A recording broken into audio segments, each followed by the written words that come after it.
Welcome to Girls Guide to the Military. I'm your host, Amanda Huffman, and today I'm going to be talking all about Meps.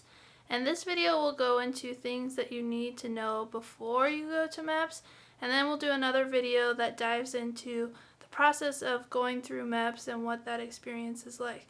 But for this video, we're just going to focus on the things that you need to know before you go. So let's get started. So the first question you might be asking is, what is Meps? Meps is the Military Entrance Processing Station, and what Meps does is they process you medically and clear you to join the military.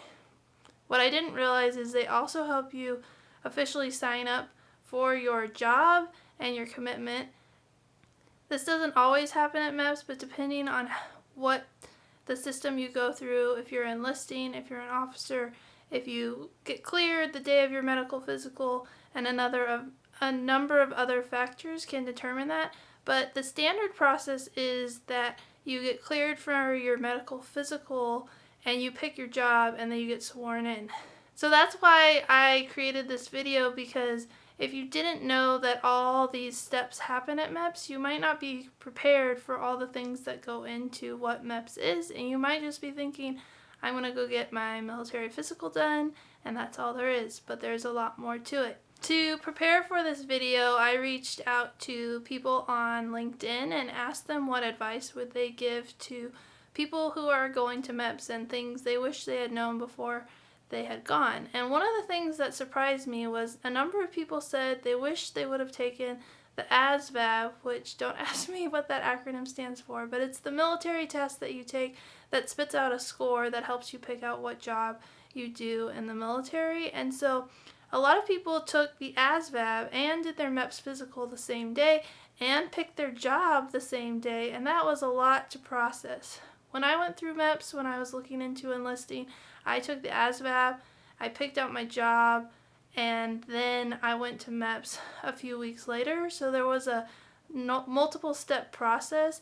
I didn't get officially sworn in because I needed a waiver, and ended up switching to ROTC and was able to get the waiver cleared through that process. But I didn't realize that some people go to Meps and they take the Asvab the same day and they pick their job and then they get sworn into the military. There's not a lot of time to do your research about career fields and knowing what you want to do or what you can do when you find out your ASVAB score and get medically cleared and pick your job all in the same day.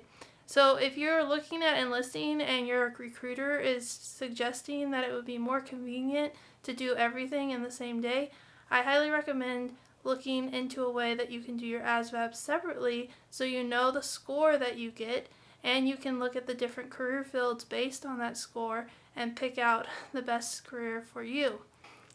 So if you're looking into joining the military and you are being told that you should do your ASVAB tests and your Meps physical the same day, I recommend looking into seeing how you can get those two separated, because it really is so important to take time to pick the right career field for you.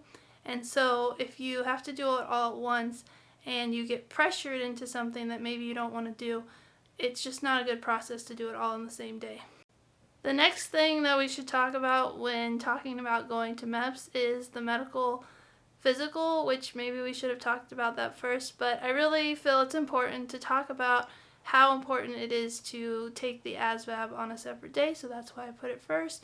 But also, you are going to Meps to get medically cleared to serve in the military.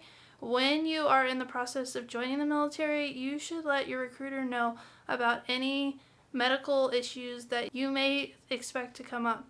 The military is checking to make sure you are physically fit to serve in the military, and it's better to find out from your recruiter that you don't meet the military qualifications for service in his office, instead of going through the process of going to Meps and finding out that you're not physically cleared. There used to be a day where they would threaten to search your medical records, but with everything on paper, it wasn't as easy to do. But now, with everything becoming digitized, it's easier for the military to find out your medical history, so it's really important that you're honest and upfront about what you have experienced, if you've had surgeries, how they've been resolved. If you have any medical factors that you're concerned about, talk to your recruiter.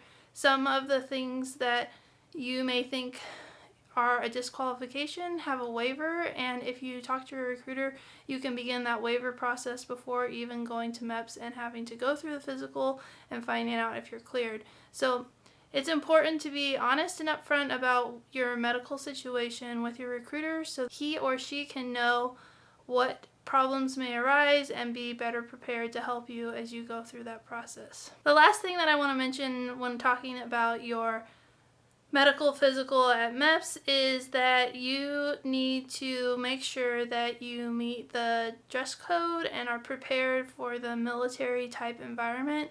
The purpose of Meps is to get as many people as possible through the system to get the physicals done, so you need to be ready to follow orders, be ready to do what they say and follow instructions, and you can't be wearing spaghetti strap shirts or ripped jeans. You need to look professional. Your recruiter should help you with that, but in case they don't tell you, make sure you're wearing a nice shirt and pants and be ready for that military environment so that you can be ready for your physical. The medical physical I'll talk about more, but one of the things to mention is that it's a full body physical, and you need to be also mentally prepared for the fact that you'll be having a breast exam and they'll be checking your private areas, and you'll have to be doing some movements around in an open space with other women with a bra and underwear on. So it's not overly traumatizing, but it always is good to know those things up front before you go so you can be mentally prepared for them.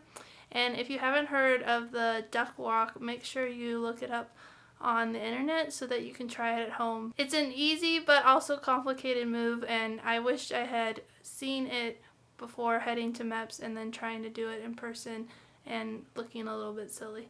So those are my 3 main pieces of advice for when you're headed to Meps. Make sure to take the Asvab on a different day so you can do your research about career fields. The second thing is to be open and honest with your recruiter about any medical issues that you have. And the third thing is to be prepared mentally and physically. Make sure that you have the right state of mind, the right clothing, and you're ready for the medical physical that you're about to take. And hopefully at the end of it you'll be medically cleared and you can join the military. So I'll do another video with more details on the process of what happens when you're actually at Meps. But that's all I have for this video, so have a great week. Thanks so much for watching. If you enjoyed this video, make sure to like and subscribe. And if you are looking for more information about joining the military, head over to the show descriptions where I link to my Girl's Guide to the Military to answer all your questions about military life. And if you're looking for more stories from military women, head over to Women of the Military podcast, where you can hear stories from military women past and present and their advice to women who are considering military service.